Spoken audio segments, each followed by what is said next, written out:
Hi guys, welcome back. So we are on day 4. We only have 3 more days to go, counting today. So where we ended yesterday was really sad. And today I just want to tell you it's going to be hard. It's going to be sad, but hold on because it's not over. The ending is wonderful. We just have to get there. Okay? So we're going to start again by looking at Benjamin. Benjamin, cried Eli, have you heard? Jesus is to be crucified. No, cried Benjamin, he has done nothing to deserve that. Eli frowned. My father says that only the worst criminals are put to death on a cross. Benjamin went inside and sat in a dark corner in his house. He didn't want to talk or even think about this sad news. But in his mind, he could still see the evil men hurting his friend Jesus. I must go, he finally said aloud.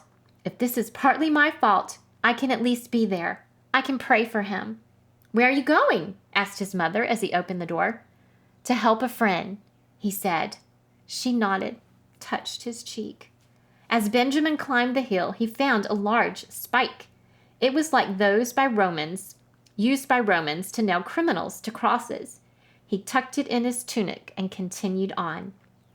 3 crosses stood at the top, but he could not force his eyes to look upon his friend. He noticed a small group of people apart from the larger crowd. He knew that those were Jesus' dearest friends.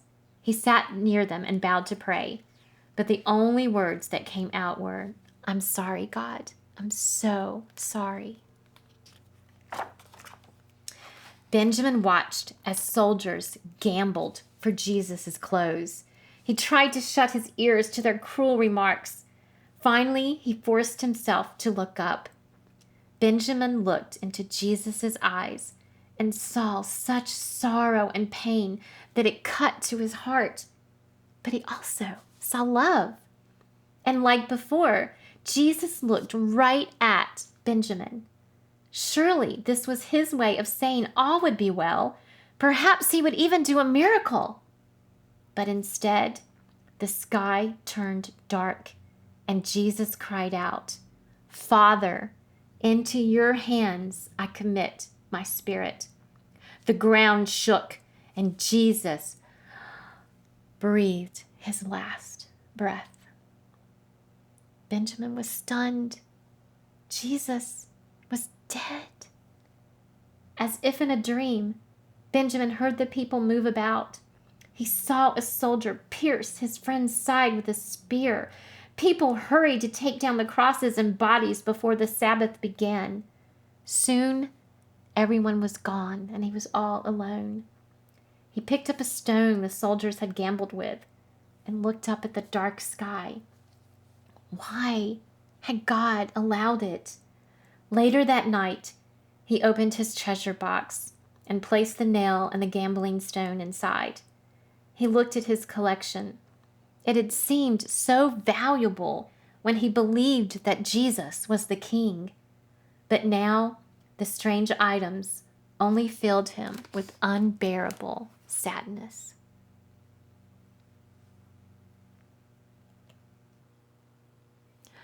So Jesus has been up all night. He's been beaten.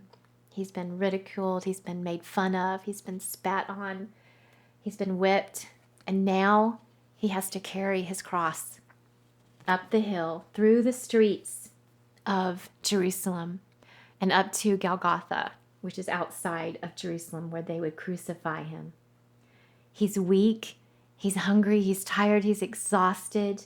So they pull a man out of the crowd to help Jesus carry his cross. What an honor to help carry the cross. I wonder if he understood everything that was going on. So they make their way through the throngs of people, the people who just a week ago had cheered for him and yelled, Hosanna, Hosanna, blessed is he who comes in the name of the Lord. And now they're yelling horrible things at him. So he makes his way up to the hill of Golgotha, and they take the nails And they lay the cross down and they lay Jesus upon it.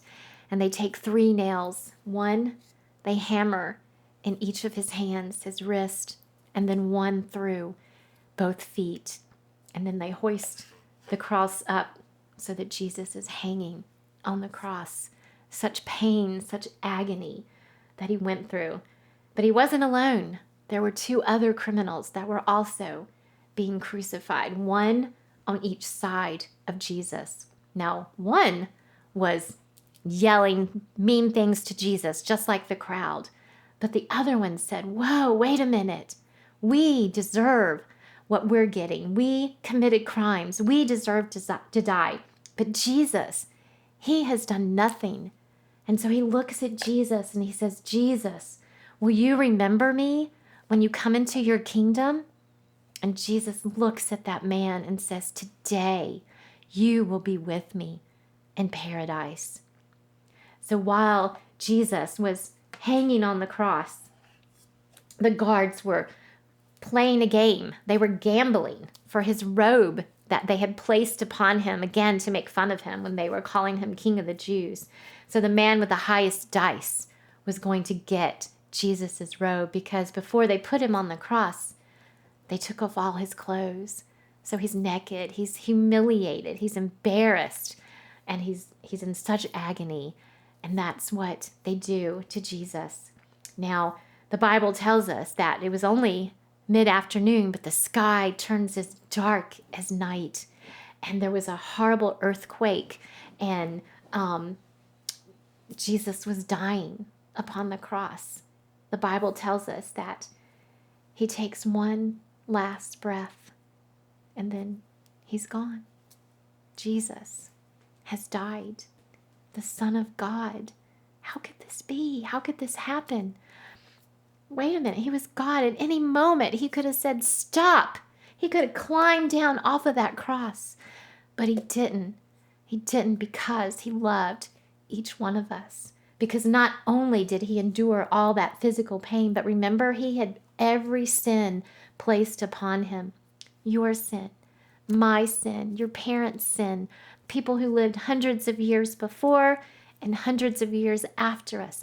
All the sin was placed upon Jesus so that we wouldn't have it anymore, so that we could be made new and be forgiven. And there's a picture of Jesus hanging on the cross before he died. And then at the time of his death, there was a horrible earthquake. And in the temple, there was a huge curtain that separated the Holy of Holies, where they believed God's presence was. Well, at the time of Jesus' death, the cloth was ripped in two. The curtain was ripped in two from the top to the bottom, to show that God's presence was no longer to be contained in a building or a place, because his presence was now going to be with each one of us. Now, people had left. It was time that they had to get the bodies off of the cross. But to make sure that each of the people had died, they took a spear and they pierced Jesus' side. And they found out that he was already dead, so they didn't need to break any of his bones, because the Bible had said before Jesus was even born, hundreds of years ago, before that, the Bible said that not one bone of his body would be broken. So now Jesus is dead. It's over. Or is it? Let's look at our treasures. What color is this? It's yellow. Let's see what's inside it. Yours is going to look a little bit different. Mine is in the shape of a what? It's in the shape of a cross. But it's 3 nails, 1, 2, and 3, to represent the nails. One that went into each hand and one that went into his feet. So I'm going to put that in my treasure box, and you can put yours in yours.